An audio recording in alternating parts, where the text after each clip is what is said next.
Hello and welcome back to coverage here at Grand Prix Minneapolis. I'm Marshall Sutcliffe in the booth with Jacob Van Lunen, and we've got Steve Locke versus Donald Corrigan ready to go. Steve is on zombies of the mono black variety. Oh, he even used the correct swamps. I love it, Steve.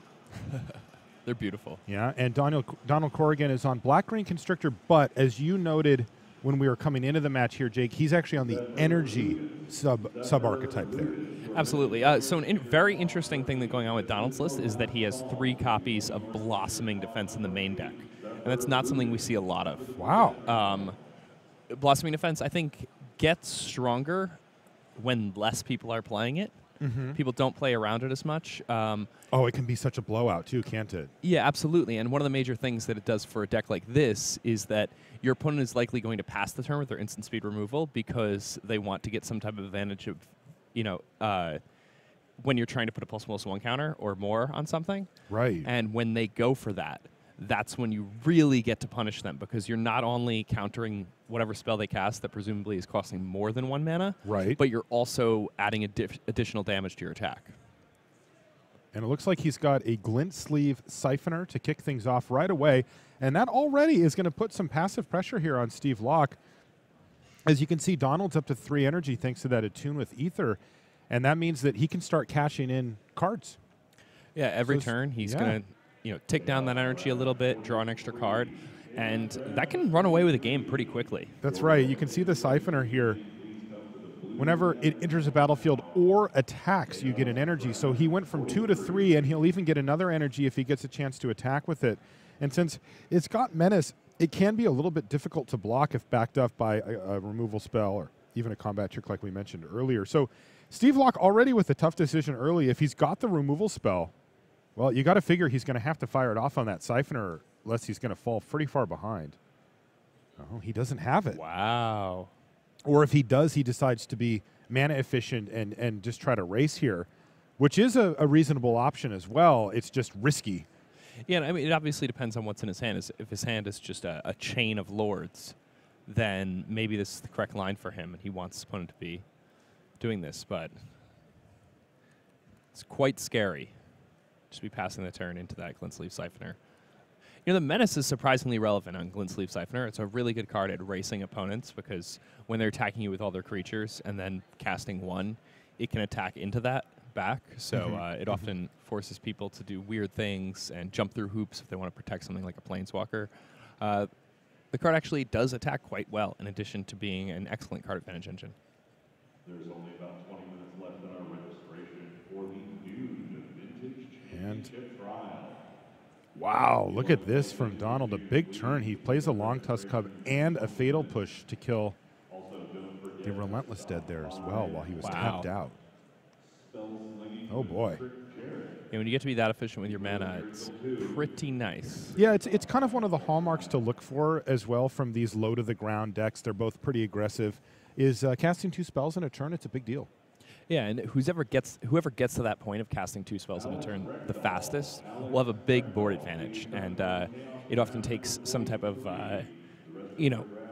breaker to get back into a game after that starts happening to you.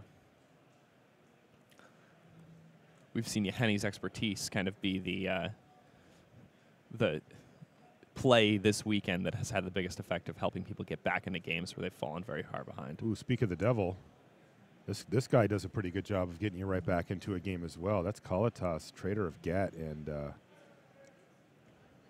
that makes things very difficult for Donald. And as you can see, Steve has also left back both blockers. Now, the shields are down. I mean, if, do you have Donald's list here? Like, is he running Grasp of Darkness, for example? Because if he is, man, he's going to be able to just, like, get rid of Kalitas, still get in again with the Glint Sleeve Siphoner. He only has 2 copies of Grasp in his deck. I see. And, I mean, he's doing that because he's trying to fit a lot more interaction in his deck. He has, a Dissenter's Deliverance, 3 Blossoming Defense.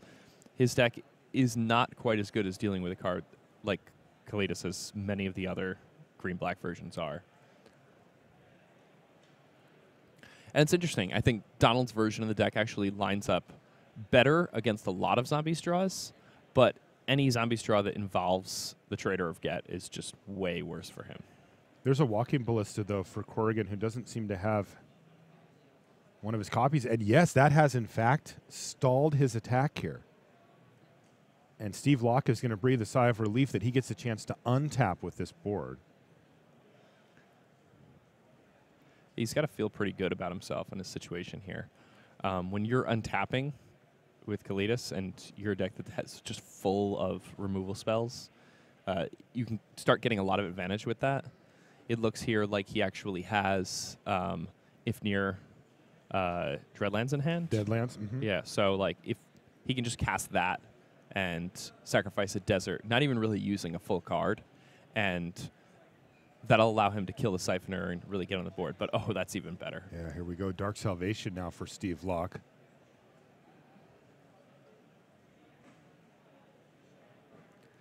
Yeah, so making 2 zombies here, both 3/3s because of the Lord of the Accursed.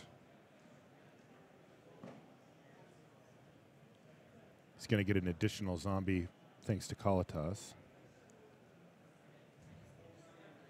So, Yeah. casual 9 power on the board while killing one of your creatures for 5 mana. Is that good? Or Yeah, that's why you can't let your opponent untap with Kalitas. Right. In your expert opinion, Jake, is that good? Yes. As an expert, I would like to All right. make sure that everybody I knows wasn't that sure, is but I'm just going to good. defer Yeah, to yeah. you. Well, know. thank you. I appreciate that. Yeah. My God, that is disgusting. Steve Locke, how dare you? Now what is Donald supposed to do? It looked like he was in a reasonable spot a minute ago, and all of a sudden Steve goes, Kalitas, Donald has no answer, and then he got to untap. Oh, well, I guess he answered a question, didn't he? He played a Verdurous Gearhulk. He put all the counters, that's 6 total counters on the Walking Ballista. Now, what does that do here? I guess he can kill Kalitas now. Yeah, you can call Kalitas or the Lord of the Accursed. I mean, Kalitas really represents more over the course of a long game. He's letting Steve untap. Risky biz. Yeah. And it's crazy that you can do something that powerful, like set yourself up to split 6 damage amongst your opponent's whole board, and it doesn't even put you ahead on board. He just added 8 power to his board, and a big portion of that is on a Walking Ballista that can then shoot down opposing creatures, and still doesn't really look too impressive for him in this spot. No, it doesn't.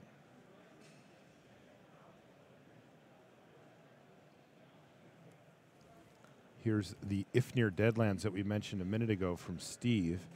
You know, being monocolored does open you up to be able to play some of the lands that you might not get to in a more color-intensive deck, like Ifnir Deadlands. You see he's got a Scavenger Grounds there for matchups where that's relevant.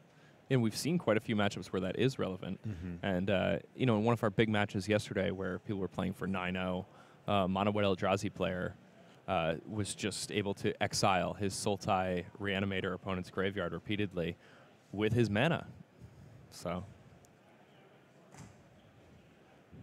if near Deadlands here, can take out a cub and get another zombie. But it's important to remember that Donald can use the counters in the Walking Ballista in a pinch if he needs to. Looks like Donald's going to just sort of force the issue here. I mean, Kalitas has a lot of food around. Yeah, and now, you know, Steve's kind of priced into using his Deadlands into, you know, putting counters on that Verdurous Gearhulk. Well, he can't do it now, though. Like, we're in the middle of combat, right? Yeah. So he's just going to have to gobble up one of these zombies and just sort of trade off a chunk of his board here. Because I'm assuming that Donald wants to just kill Kalitas in response. So he's going to shoot it 4 times. And force the issue back into Steve Locke's court here. Yeah, and then, I mean, even if Steve tries to go ahead and use the ability again. Which he's going to do, it looks like. Yeah, then Steve can let... Can he let that resolve and then use the Walking Ballista again? He's only got it down to 2 now. So now this resolves. Yeah, so... So, assuming that each one had resolved in order, well, it's got 3 damage on it plus 1 extra Walking Ballista trigger on the stack. Well, it hasn't dealt damage yet. So what happened is he attacked with the Kalitas. Mm-hmm. Walking Ballista, well, he activated it, so that goes on the stack first. That hasn't resolved yet. Walking Ballista removed 4 counters, so that's on the stack on top of that. No, he did it one at a time. Well, yeah, but all 4 of those that were done one at a time are all on top of that first Kalitas activation. Then the Kalitas gets activated again. That goes on top I would of that. assume. Am I wrong here? Wouldn't Donald say, "I'll activate my Walking Ballista targeting your Kalitas. Does it resolve?" And he goes, "Okay." And he goes, "I'll do that again." And he goes, "Okay." And he goes, "I'll do that again." And he goes, "Okay." And he goes, "I'll do that again." And he goes, "Okay." Now in response, I'm gonna gobble up a zombie. Okay, well, it looked like he just moved the dice to 2. No, he went to 5, and then I'm sure he okay. verbalized. Yeah. Okay. Because you can't do it all at once. Right. Well, even if that does happen, here the Kalitas is going to get 2 more +1/+1 counters Yes. first before anything else happens. And it's taken Then- 3 damage. Well, it hasn't taken that 3 damage. Oh, well, if it has taken that 3 damage, then those 2 counters will come onto it. Yep. Then Donald can remove another 2 counters. Then that last Walking Ballista trigger will resolve before the first Kalitas activation. Yes, but then it's only 4 damage on a 6 toughness creature. No, it's 6. The Walking Ballista had a total of... He's going to have to use 6 all power. the rest, is the point. Yes, that's what I'm saying. Yes. Yeah. Which will give Steve another zombie. So let's see what happens, because the players are figuring it out too, and there we go. The key here, though, is that he had to use up his entire Walking Ballista, and Steve had to use up all of his mana. Yeah, that's what I was trying to communicate. At the end of it, though, like you said, because the Walking Ballista died, Steve gets his zombie back, and they just basically trade it off.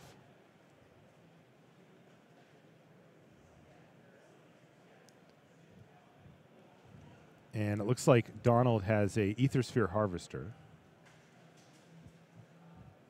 Yeah, it looks like Donald's kind of getting back into this game. I mean, depending on what's in Steve's hand. A Harvester is going to be flying over the top of these zombies consistently, provides a great racing clock, making 6-point swings a turn. The thing about zombies, though, is that when it goes wide, it's attacking for such huge swaths of damage that those little, ticks up in life total aren't necessarily as huge as they might be against a deck like Red that's trying to finish you off for those last few points.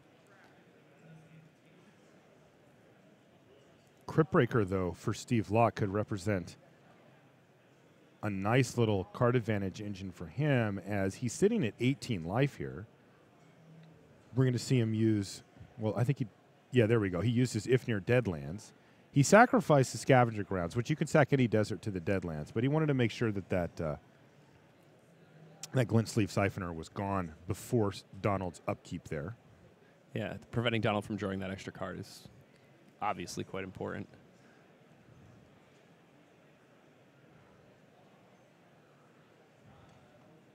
Wow. Wow, another Walking Ballista, though, for Donald Corrigan. It's actually not that great right now. Well, the Cruising Ethersphere Harvester, so it goes.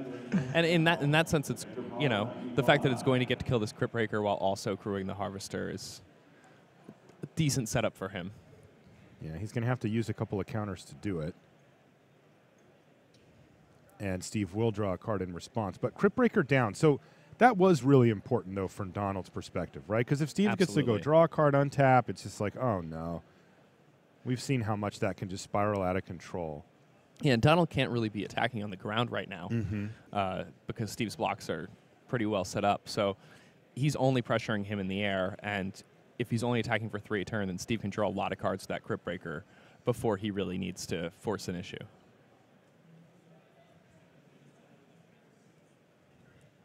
Looks like Steve has quite a few lands in his hand. See a few more copies of If Near Deadlands in his hand.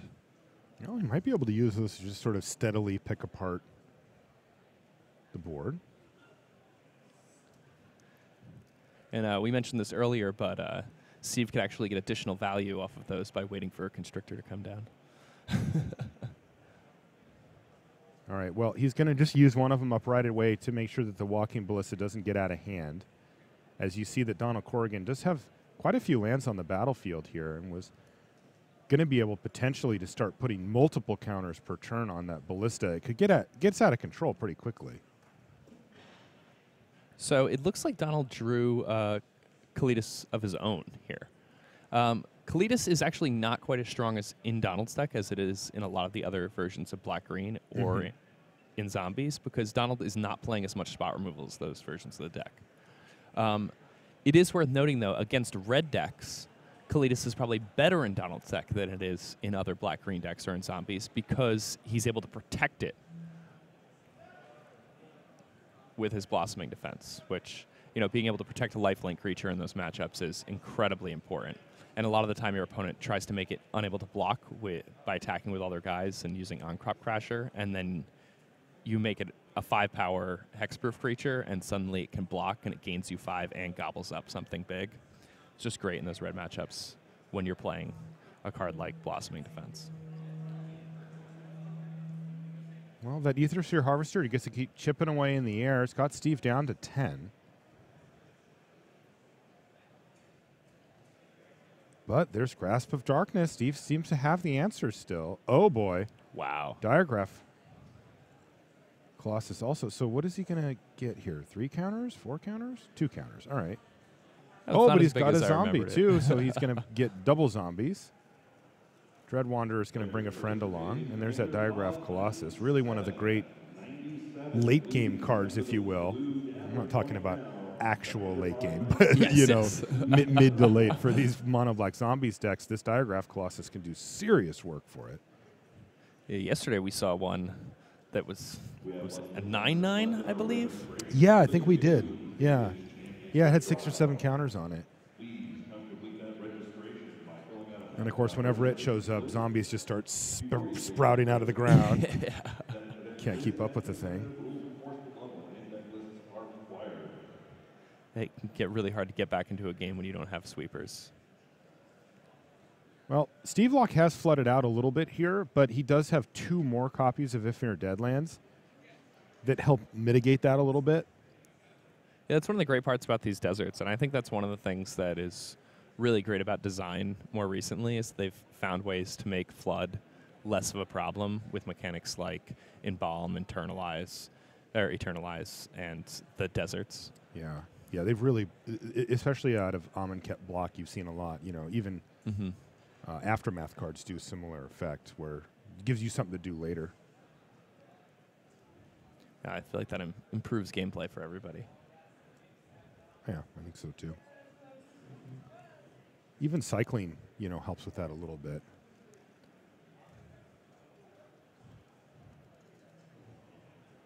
Absolutely. So let's see here. Man, So how he's is trying that to Lord of the line up Accursed attack. still just hanging around? Yeah, it's just been there the whole I game. know Donald hasn't had a great opening to kill it, but man, that thing's so annoying for him. Yeah, and the thing is that the only removal spells Donald's been able to draw are Walking Ballistas. And he had to use essentially all the counters from the Walking Ballista the one time to get rid of the Kalitas. so it didn't just take over the game. And the next time, he had to get the Crypt Breaker off the table so it didn't just run away, allowing Steve to draw a whole bunch of cards. Like, here Steve's out of gas. If he had had that Crypt Breaker for the last 3 or 4 turns... Oh, yeah, he'd have a grip of cards. The game might already be over in his favor. Yeah.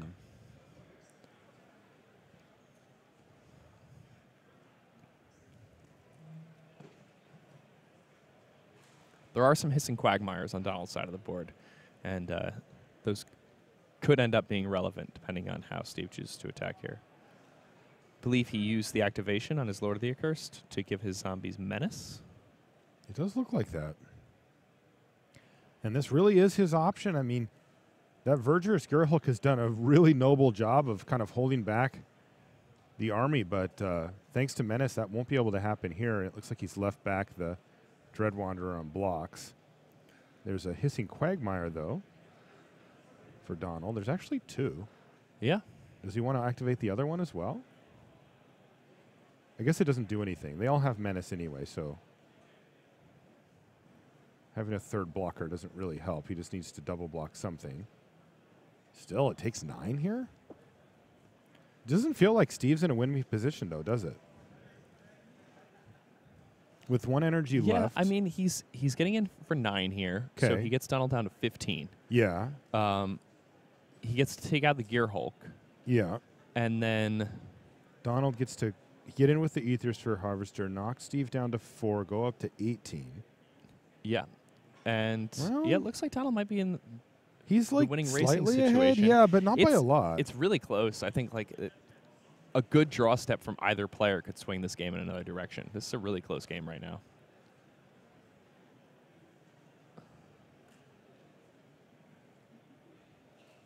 Booster draft number 50. Booster draft number 50. Your betting is ready to begin. Please come to the blue gathering point now. Booster And there's draft the number Ifnir 50. Deadlands to take down the Long Tusk Cub. And the thing we have to remember is for Donald to continue to apply pressure, he really needs to use all of his mana. Interesting there. Donald Corrigan with a pretty conservative block all told. I mean, Steve Locke drew a card for the turn. He was top decking. But when he attacked like this, you know, he did leave himself fairly vulnerable to a pretty big attack coming back the other direction. And Donald's life total was reasonably padded also. Yeah. Well, he found himself a Long Tusk Cub. Certainly not what he wanted to see here necessarily, but it does get that Aethersphere Harvester up in the sky. He's also got a Hissing Quagmire to do that. Or just to attack with, maybe. Yeah, he's going to attack with both, so we're going to see a trade here. Donald's going to use that 1 last energy to put his life total to 18 and Steve down To 4. to 4 life. He can get the Dread Wanderer back, but that's a pretty slow process. What was that card? I believe that was a Fatal Push, which is pretty decent. Huh. And the fact that he can use it to get the Long Tusk Cup off the table. I mean, Donald can continue to, activate the Aethersphere Harvester using his Hissing Quagmire. Yeah, but well, I think the line Steve might take is just to use the Ifnir Deadlands to kill the Cub and then use the Fatal Push on the... yeah, that's a much better line. Yeah, on the Hissing Quagmire, because that does let Donald get that the Aethersphere Harvester up 1 more time, but that's not 0. Yeah, That's that just 1 puts him life. to 1. Yeah.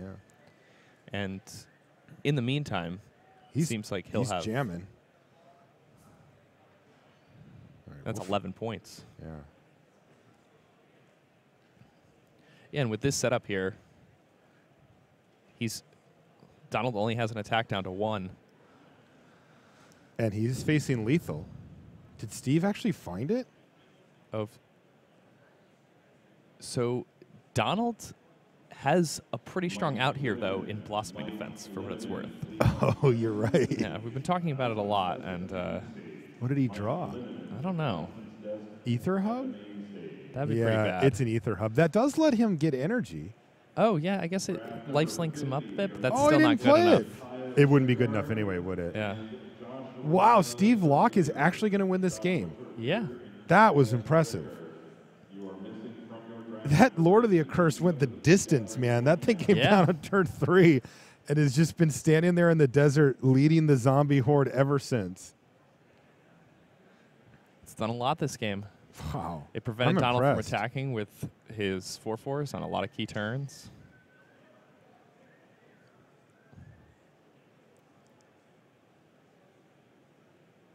This is one of those games, it feels like Donald, there's something he could have done, right? Oh, yeah. Do you know those games where you The just turn where he know- blocked with really conservatively when he was at 23. Yeah. When Steve was almost tapped out and had just a Dread Wanderer back, and he had a Trampler and a whole bunch of stuff in play, and Steve was at Right. 9. That you was probably just very want to go for the conservative. crackback. Yeah. Oh, did we get the game 1 handshake here, Jake? Yeah. Oh, I love that. Game 1 handshake. Yeah. Very- Ultimate sportsmanship. Very sportsmanlike. Yeah. Very Wow. sportsmanlike. What a win, though, for Steve Locke. He just patiently worked his way up and got the job done. Perhaps some mistakes from Donald's side, and he took advantage of them, but still. I mean, for what it's worth, Steve had to put Donald in the situation to make those mistakes. right. If Steve doesn't, that attack from Steve looks crazy, right? You're like, what are you doing? Right. Right? But then the only way he could possibly win was making that attack and getting Donald to block basically how Donald blocked. And sometimes, players have this big psychological part of their game where they're able to get their opponent to, handle combat exactly how they plan them to. And that time it worked out in his favor. So Steve was like, these are the blocks you're looking for. Yeah, exactly. Donald was like, these are the blocks I'm looking for. Block. Impressive. Oh, these blocks look great to me. Yeah. Thank you. All right, live look in. Corey Baumeister, the GP champ himself, playing against Andrew Funkhouser. God, that's a sweet name. I'm That so is jealous. a sweet name. The Funkhouse. Let's see if how this one's playing out. What are you seeing here, Jake, as far as the board? It looks like actually very similar matchup. Yeah. The non-energy version. There's a non-energy version of Black-Green here. So he's playing Oath of Nissa, trying to put together his creature combos with a little more consistency. Do crazier things with Constrictor. Corey's playing a lot more copies of Nissa, Voice of Zendikar. And he also is maxed out on the removal spells as opposed to what we saw just a minute ago. Right now, Corey's in commanding position. It's pretty clear that Andrew does not have a Fatal Push for that Winding Constrictor, and Grasp of Darkness just isn't big enough. So even though Andrew has this Liliana's Mastery, has a bunch of zombies in play, it's going to be really hard for him to overcome a 5/6 Catacomb Sifter and a 5/6 Winding Constrictor and a 7/7 Verdurous Gear Hulk. Oh. And wow. As if the So- things you weren't saying weren't bad enough. It just got even worse. Yeah, and the thing about Yahenni's expertise here is it not only kills all of Andrew's creatures, it's a one-sided Wrath of God. Like, It really is. he's getting Do you think he has anything to play for free off of it, too? Although, it does look like... oh, wow. Yeah, Dreadwander's going to do its thing here. Oh, excuse me, not Dreadwander, the Relentless Dead. Corey's like, can I resolve this now? And Andrew's like, actually, just hold on a sec. What's going on here?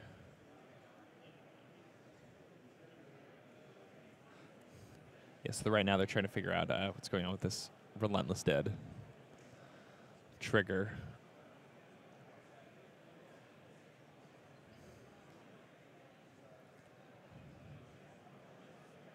Corey potentially also wondering, well, do I get to play my free thing in here? When do these triggers go up? Is it all part of the thing we're resolving? Yeah, when am I going to get to put my thing into play? Right. I'd really like, and he might not have anything in his hand, by the way. He's only got 2 cards left, so. And I'm assuming the Yahenni's expertise is already resolved, considering all those creatures are gone from the other side of the table. Well, if that were the case, then Corey gets to put his card in if he's got one, cast his card. Yeah, And then there's going to be some triggers. At the same time, basically, that all the other things leave. Right. When you resolve a spell, you resolve all of it. All right, well, let's jump back to the main match while these guys sort out this triggers and such, because we're back underway again with Donald Corrigan versus Steve Locke. Steve Locke won a probably unlikely win in Game 1. Steve Locke here on an 11-0 start.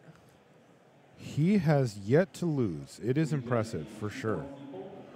Donald's going to kick things off with a Walking Ballista. Pass the turn back to Steve, who's got, well, he's just got a 1 toughness creature. So worst case, he can fire that thing off on it. But he did only pay 1 mana for the Dread Wanderer, though. Yeah, where Donald paid 2 mana for this Walking Ballista. So Donald definitely just want to take a little damage here. Would rather wait for something like a Crypt Breaker, or maybe Pass the turn from Steve. Wow. Ooh, land off the top there for Donald. Well, he wants to attack for 1. Steve says, hold on. No, I'll take it.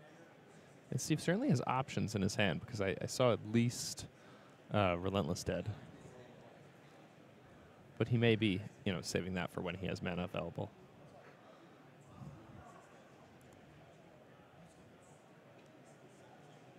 Ooh, a second copy of Walking Ballista. This is nice. Steve really so. doesn't want to use like a Grasp of Darkness here, right? Yeah, and that's the thing about making this play that's strong is that by Steve passing the turn there, Steve's saying, I have a removal spell. I would like to use these removal spells so I can be mana efficient. And Donald says, okay, well, if you want to use your removal spell to be mana efficient, then I'm going to play something that punishes you for doing that. And there, Donald was able to spend 2 cards, 2 copies of Walking Ballista, to deal with a pair of Fatal Pushes and a Dread Wanderer from Steve Locke. And he even got an extra damage out of the deal, too, so nice.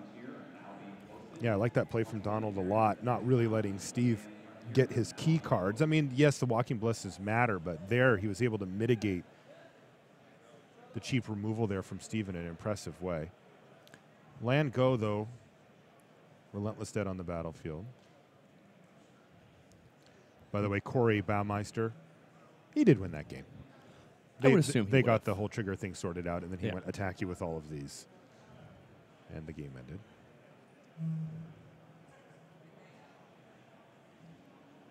So Donald looks like he has at least Kalitas in hand. And now on the board. And he grasps. No, nothing from Steve Locke. He just untaps. And this is an Ooh. upkeep fatal push. He says, Steve, if you want to get this thing back, you're going to have to use your mana this turn. Yeah, And and he's going to get a zombie out. Well, let's take a look. I mean, it's a pretty safe bet from Donald's side that Steve doesn't have the Grasp of Darkness, right?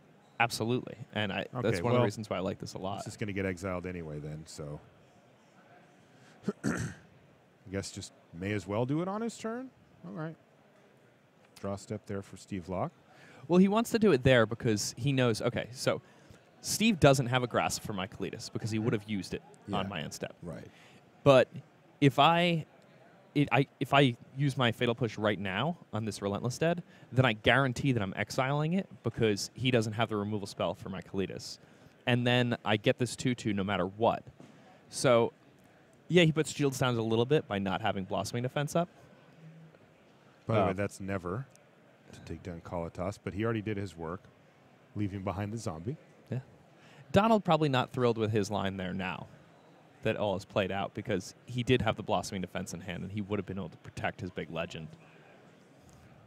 That's a beating. Wow, Yeah. third Walking Ballista of the game, though, for Donald Corrigan. As he chips in with the zombie, knocking Steve down to 16.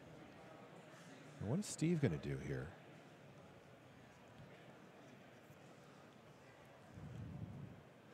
He worked his way through a pretty tough board position in game one, but this one doesn't looking too great for him either. Yeah, it seems like a lot of what we were talking about in game one. It's big rehashed right here. Go, he says. Ooh, and he's missing a lot of land drops here. Mm-hmm. Quinn Estrelli and Jeff Holzbaum, your draft is waiting for you. Quinn Estrelli and Jeff Holzbaum. You can make your way to the blue gathering point. It's a little more energy there. The thing is, Donald's not pressuring him much. He has 4 points of power on the board. Steve probably has some more removal in his hand. Attune with Ether has been a surprisingly effective card. It lets people play less lands. It makes your deck thinner, so you draw more action as the game progresses, and it gives you a couple energy. Over the last few months, a lot of the most powerful decks in Standard could not have existed without Attune with Ether.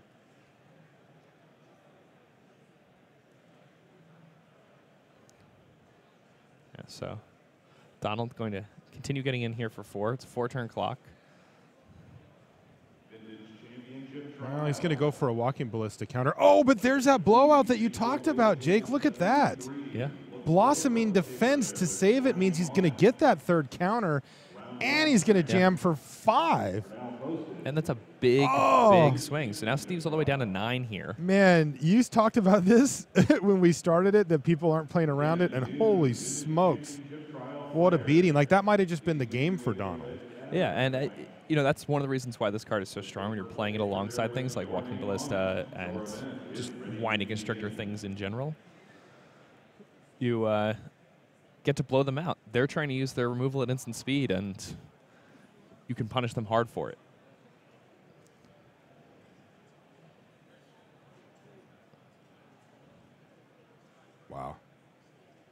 What a beating. So he went from taking 0 to taking 5 from the ballista. Of course, the zombie gets in for 2 as well. And, by the way, there's still a walking ballista on the battlefield. Yeah. It's not getting smaller. And why is that forest upside down, Donald? Whoa. Yeah, Donald, Asked and received. Thank you, Donald. that was crazy. Man, I appreciate Can they that. hear us? They That's- cannot hear that us. is I absurd. guarantee that. Donald just knows what's up.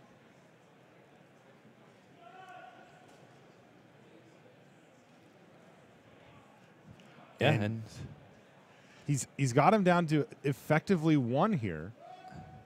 what's crazy too is that with Steve Locke at that life total, even if Steve Locke puts together the blockers that he needs, it's not good enough because Donald can just pay 4 mana, put another counter on the Walking Ballista, and kill Steve. So Steve actually needs to kill the Walking Ballista this turn, which is not very good for him because it will either put him at 1 or kill his creature and leave him at 4. So Steve, with not much land to work with, is just in an awful, awful situation here. He has to have Donald make some sort of major mistake in order to win the game, Like, and that seems unlikely I at this don't point. think that's going to happen, right? Like, I highly doubt it. yeah. He's just got him dead so many different ways here. He's going to pass the turn back, and now Donald is in the driver's seat.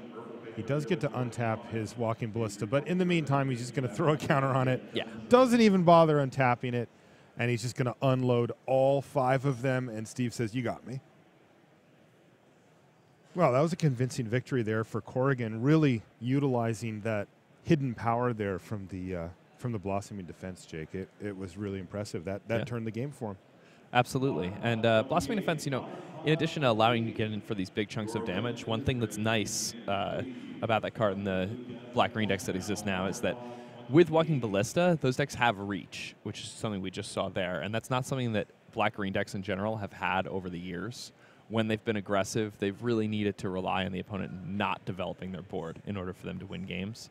And with Walking Ballista, you can get behind once your opponent's life total is low and still find ways to win the game if they run out of removal spells. And, of course, you mean the damage form of reach. Absolutely. The yes. way to finish a game without having to attack just with your creatures. Which, for example, like the Zombies deck doesn't have, right? That's correct. They have to get in there. Yeah, they have to do it the old-fashioned way. Right. Where, like a red deck, no problem. Incendiary Flow, Tons of burn collective spells. fun. Yeah, it's shock you. The Zombies deck, there are some versions online that are playing blue for the Scarab God. It's kind of reach. It is. In Westvale Abbey, sort of reach in a way. Yeah, it's still got to attack. Yeah, but, the fact that That it has it's flying. that it's in the air. It's true. It's true. I would just call it evasion. Let's just keep it simple, Jake. That's fair. It's just evasion. I'm talking in terms of the way it plays out. Yeah, it does play out like that. Like fireball you for 9. Yeah. All right, we're back in the Funkhouse here. Andrew's got Liliana's Mastery as of this last turn. But he's facing, some stuff. There's an Aethersphere Harvester. Catacomb Sifter over there, too, for Baumeister, as well as the Scion. It's a nice interaction here between Aethersphere Harvester and Catacomb Sifter. That Eldrazi Scion gets to keep on crewing up and flying in a 3/5 ship. That Scion is flying higher and further than any Scion before it. They will sing songs. It's incredible to me that it has, the self-awareness to know how to fly that ship. Well, it only has that for as long as Corey Baumeister decides not to just simply sacrifice it for mana, in which case the songs will stop. There he is. That's Jim. Jim the Eldrazi Scion, at least for now. Imagine you get on your bus and that's the bus driver. I don't feel safe on here. Well, we'll see, because like I said, Corey can just squash that thing anytime he wants. Looks like he's about to do just that. Get in that helicopter and ride. One thing that's cool here is that he can activate the Harvester by tapping the Eldrazi Scion. Then he can sacrifice the Eldrazi Scion and tap all 4 of his lands and use Verger's Gear Hulk to drop a whole bunch of ++1 counters on that flyer. And the Zombies deck is going to have a pretty tough time dealing with that. Let's just stay here and see if that interaction is what ends up happening. I want to see it. Oh, Jim's gone. He even gets a scry out of that whole interaction, too. Yeah, and this is big, because this is potentially a 14-point life swing in the air here for Corey. Although he may choose to only put 3 counters onto that Aethersphere Harvester. Thing is that Andrew Funkhouser's life total, 17, is still 3 attacks with 6 and 3 attacks with 7. And at the same time, by making the Catacomb Sifter into a 4 toughness creature, it becomes a much more effective blocker. So Corey may choose to just put 3 counters on the Aethersphere Harvester and 1 counter on the Catacomb Sifter. That makes a lot of sense, Jake.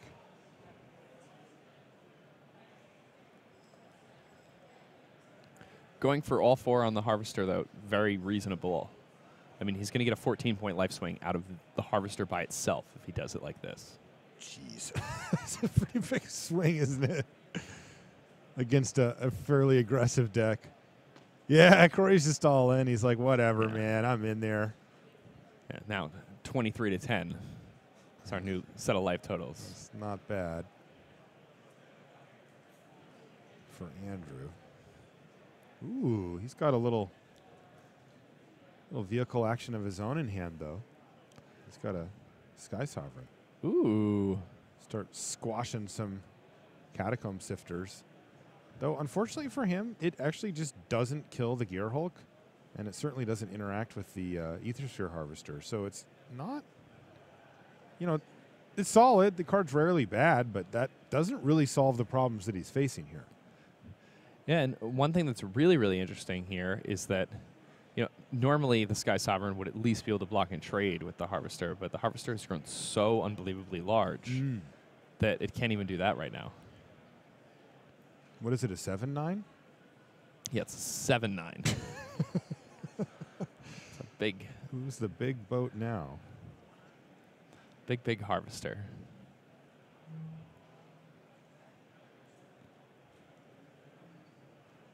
It's like a farming tool, kind of. Pretty impressive that it would be a 3/5. Yeah.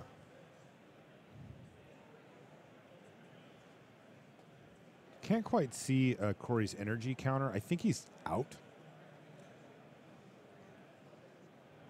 Yeah, so with that Lord of the Accursed and the Liliana's Mastery, those are actually 4/4 zombies now. And even the Lord can hop inside the Sky Sovereign.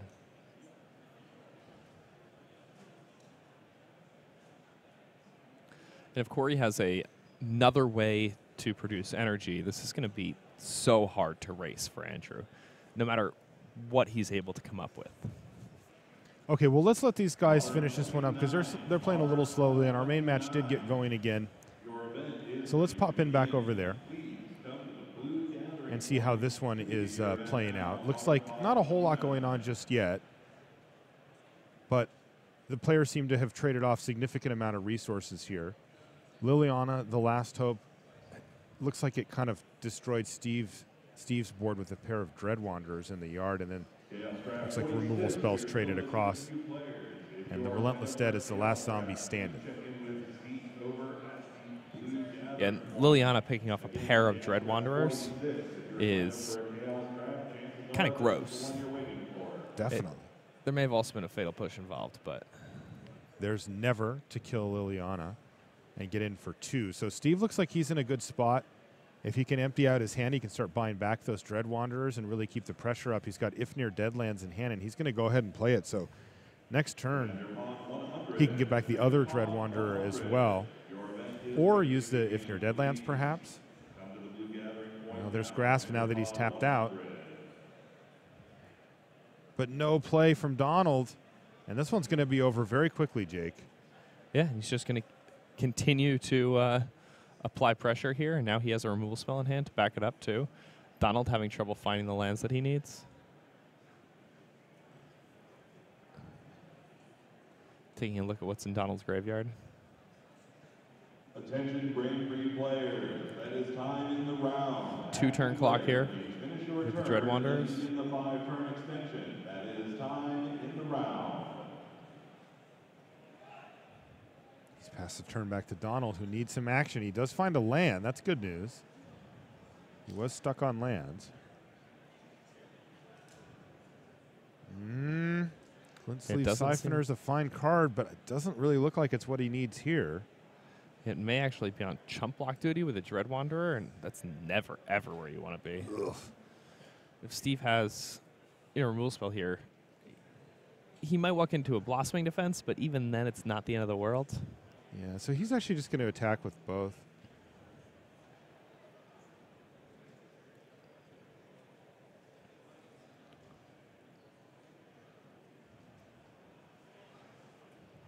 There's a Blossoming Defense, but a removal spell from Steve could really put a wrench in the works. You know what's interesting? He actually does have a removal spell in hand, Jake. He just chose not to use it there. Yeah, he he'd said, rather sure. just Yeah, and you can keep see going. why. Yeah, it makes sense, right? Because Yeah. he's got the Dread Wanderer that he can just bring back if he can get one of those cards out of his hand. It looks like it's a Diagraph Colossus. Yeah, and that certainly starts turning it on again. You want to cast that one first, get the counters, and then bring back the Dread Wanderer. Yeah, he's certainly not casting the Grasp now because he would have done it in response to the Blossoming Defense, and Right. now Glint Sleeve Siphoner has X-Proof. So Steve's going to make the sort of straightforward play here. He's going to go Diagraph Colossus, get my counters, play back the Dread Wanderer, pass, and really put a bunch of the heat on Donald. Well, this gets interesting now. He's got 2 blockers that are pretty good. If Verdurous Gearhulk does put that Glint Sleeve Siphoner up to what looks like 4 toughness. Let's see how he ends up doing this. 3 toughness in the end.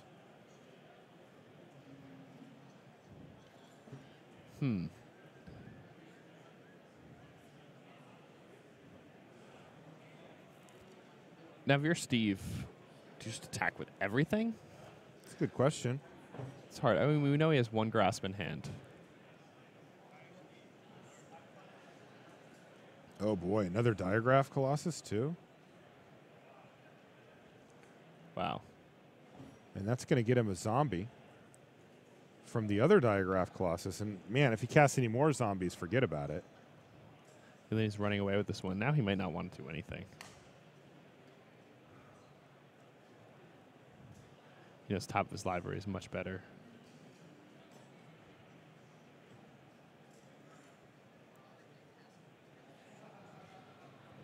Well, he's going to get a blocker out of the way because he can set up a 2-turn win here. Yeah.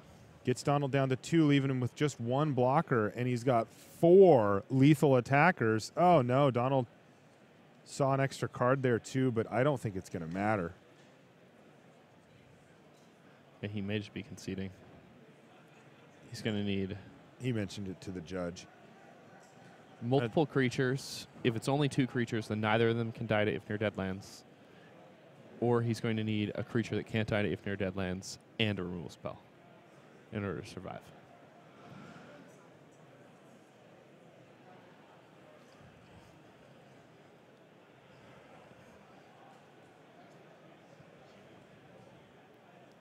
And Steve, you know, just kind of putting on a masterclass of the zombie deck, using every little bit of resource advantage that he can get his hands on throughout the entirety of this match. You know, here it looks like he's in a pretty dominating position as we're about to close up this game 3.